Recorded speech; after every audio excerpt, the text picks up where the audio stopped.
January 3rd. The sun's not coming up. I can't deal with this. School's starting Monday. How am I supposed to get to class when it's so dark you can't see your hand 3 inches in front of your face? When I got up, I figured it was just because it was winter. You know, sun goes down, it stays down longer. But I knew something was up by noon. The sun should have been up by now. It's starting to freak me out. Neighbors have come by asking for some things they don't want to run to the store for, ignoring the elephant in the room that there's no sun. Apparently the darkness gets even worse when you try to get out of the neighborhood. It's best just to stay here until this all blows over, while pretending it's not happening at all. Dad was sleeping on the couch this morning. I think he and Mom got into another fight. They're not talking, and Mom's been crying, even though she does her best to hide it. God, it's bad enough that the world might be ending. I don't have time to worry about my parents' failing marriage. January 4th. The streetlights went out and haven't come back on. Now outside looks like Satan's winter wonderland. I can see other houses across the street, the lights shining through the window like beacons in the night. The only reason I can make out anything in my yard is from the light shining from my living room window. Mom and Dad aren't talking. Jesus Christ, you could cut the tension with a knife. I really wish I could go outside to smoke, but I swear Dad had a stroke when he saw me open the back door. I don't know how he expects me to go to school if I can't even go out on the back porch to get some air, but whatever. For now, I'm just cracking the window in my bedroom and doing what I can to waft the smoke out there. I'm 16, I can make my own decisions. January 7th. Okay, so I guess I'm not going to school? Sun's still not up. Weekend's just been boring as shit with just sitting around and watching the outside get darker. If that was even possible. I even started getting ready before I realized, what the hell am I doing? And went downstairs to ask if I can stay home. My dad gave me his approval and said I can stay home for as long as it stays dark. The first time we really acknowledged how absolutely bizarre that is, and it's the only acknowledgement. I tried turning on the TV to see if there's anything on the news about this, but all I got was static. I couldn't even connect to any local channels, it's all snow. Phone's dead too. I tried calling Isla and Lydia and got nothing, not even a busy signal. It worked last night when I called to talk with Lydia. She lives just a few blocks away and it's dark there too. Isla lives in the city though, not Bartonville. And apparently, sun's fine there. She said she'd come over today to see if I'm still making up bullshit. It's not bullshit. The sun's gone and it's showing no sign of coming back. January 8th. It's not just the sun disappearing. Lights are going out. It started with the kitchen. I went down and tried flickering the light, got nothing. I yelled for Dad and said the kitchen bulb burned out, and he went pale. He switched it, and I heard him swear for the first time in my life when it still didn't work. I tried to tell him to check the breaker, but he was clearly losing his shit. By the time Mom came back in, he was babbling nonsense about the lights being taken away, and Mom had to help him lie down. I wonder if this has anything to do with why he was at work late for the last few weeks. I don't know what he works on, but I'm starting to go a little stir-crazy, and it's making me paranoid. Isla never showed up yesterday. Stayed up until midnight, and she never showed. Maybe she got turned around, or maybe she forgot. She's like that. I bet she just forgot. January 9th. Half the house is stuck in the dark now, including my bedroom, but that's not the worst of it. Watching the street is the only form of entertainment I have other than reading, and I'm getting too antsy to focus on that. I cracked the window while I street watched, and then I heard it. For the last few days, all I've heard while I've cracked the window is wind. Today, I heard whispers. Yes, I thought maybe I'd cracked and was hearing things, but I pressed my head against the screen to listen better. It was then that I heard the clack of something like claws climbing up the side of the house. I yanked my head back just in time to see those claws land on the sill. I was frozen when I saw that thing haul itself up to my eye level. It was probably my height, maybe a little bigger, pure black with tufts of hair or fur coming from the top of its head and its shoulders. It didn't have any facial features other than these large, pointed ears and bright red eyes bigger than my balled-up fist. It blinked a few times, like he was just as surprised to see me as well. His claws sliced through the screen as I stared at it. I had to be going crazy, right?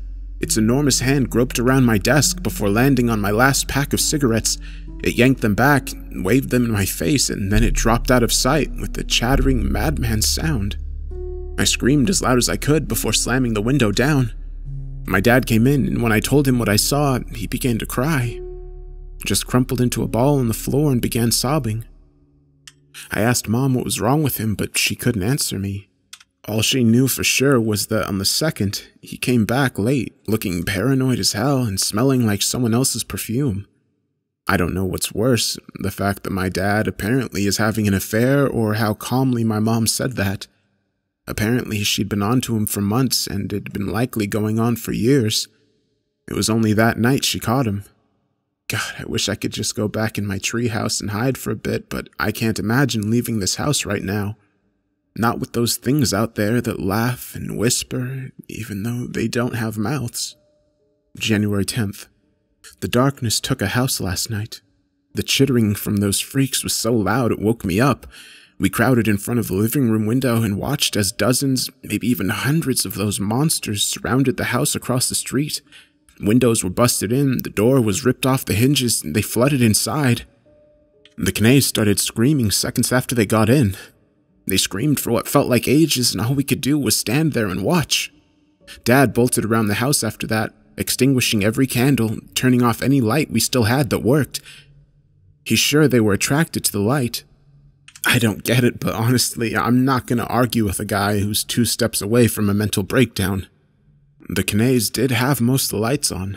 My thighs are going to be covered in bruises with how I keep bumping into everything every few steps. I can only use my flashlight to write in my diary. I have to leave it dark the rest of the time. All I can do is just watch the darkness outside the window. January 11th. 2 more houses were ripped to pieces during the night. Maybe the night. I can't tell anymore. I count days by sleep now, and now there's not much else to do but sleep. I'm getting better at seeing in the dark, though, although all there is to see isn't great. The monsters just took the Knays' house down, and there's nothing left but a pile of wood. The lots and Jarvis's house is also destroyed. In the wreckage, I can sometimes see dark shapes moving around them. More monsters, probably. I wish I could see Lydia's house, but it's too far away. I hope she's okay. It's clear my dad prepped for being here for a long time, though. We have enough canned food to last until the end of the century. Something on that last normal night spooked him, and although he and my mom are clearly going to split the moment they can, he still cares about us. Even if he did betray us. I'm just too tired to be angry, and too scared.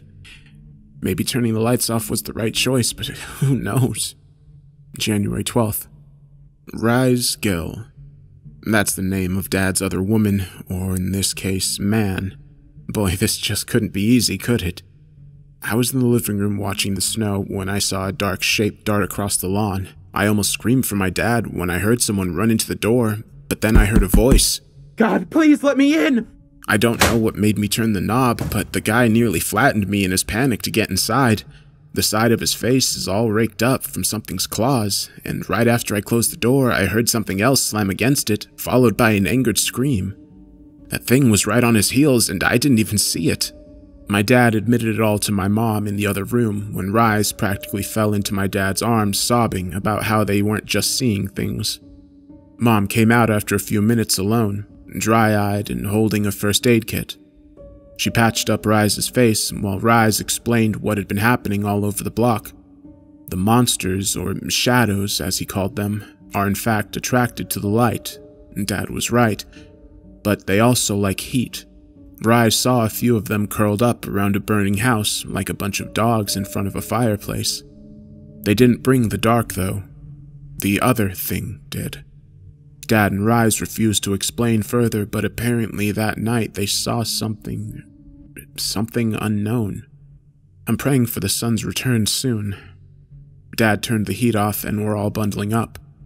January 13th. I like Rise. That sounds so bad, I know. He's the guy that's ruining everything for my parents, but he's super nice. He's helping board up the windows so as little light and heat escapes, but leaves peepholes for me to keep an eye out. He's trying to keep the mood up by bringing up his travel stories. Apparently, he went all over Europe for summer vacation after he graduated. If I'm ever interested, he can recommend the best spots apparently. I'll take going anywhere to get out of this damn darkness. I think even Mom likes Rise, or at least is playing nice. There's no room to be a dick while the world's potentially ending. And Dad, he looks happy when he's with Rise. Happier than he ever looked with Mom. January 14th. The monster that stole my cigarettes came back. I know it was him because he's made them into a creepy necklace. Dickhole. I could use a smoke. He was just peering in through the slats of my window's barricade, tapping on the glass with his claws and making more weird, warbling sounds. Rise showed me his gun.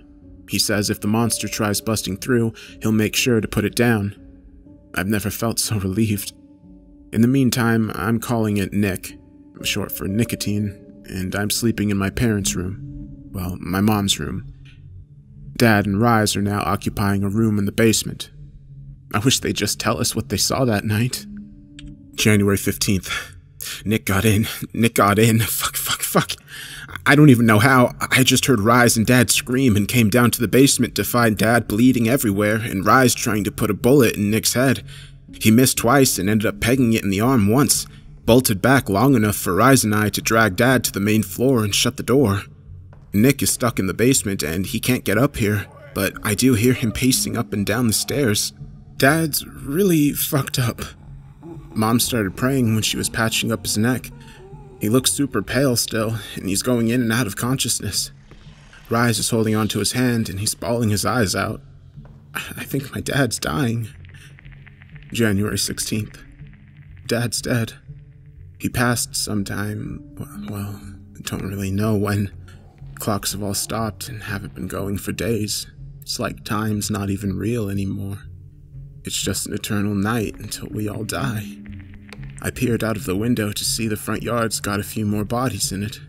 All pretty badly shredded, but I would recognize Lydia's pink coat anywhere.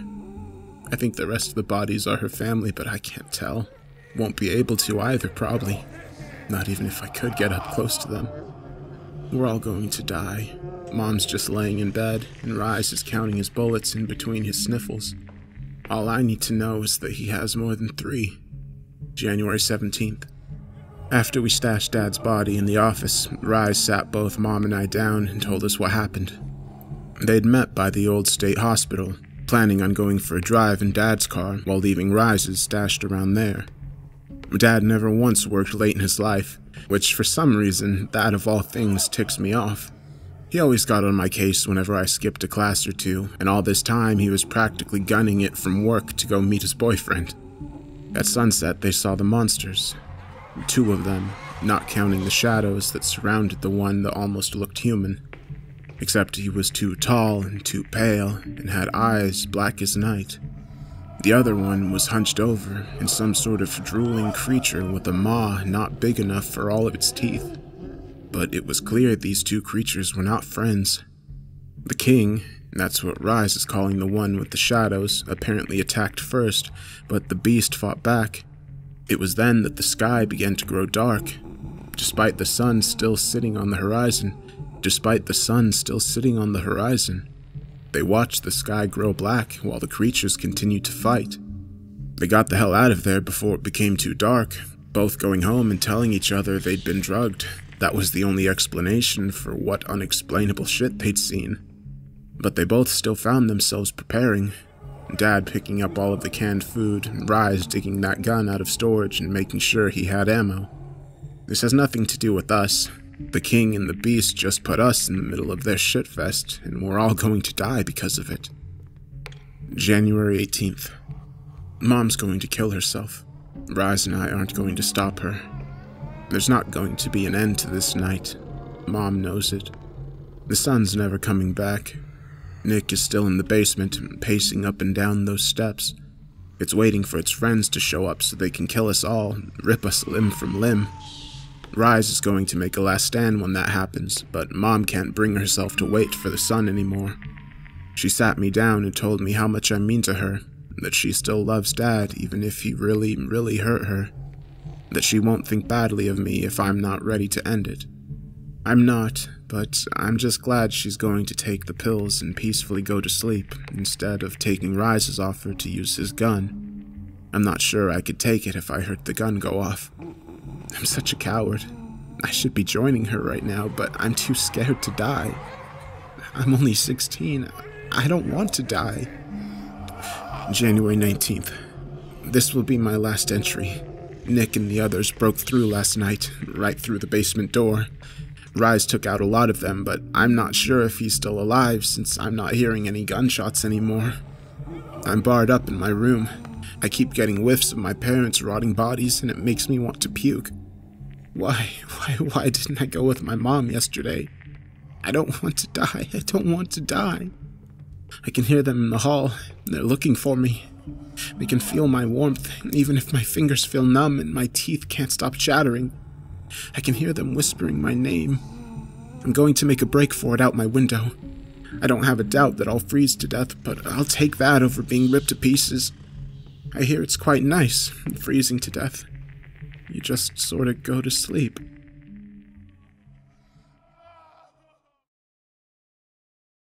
I found this in the attic of a home I'm restoring. There was a horrible blizzard a few decades back that destroyed a bunch of homes, but nothing like this. Maybe it's a joke. Maybe it's some creative writing homework or the beginning of a novel. All I can say is that last night the sun went down, but it hasn't come back up yet this morning.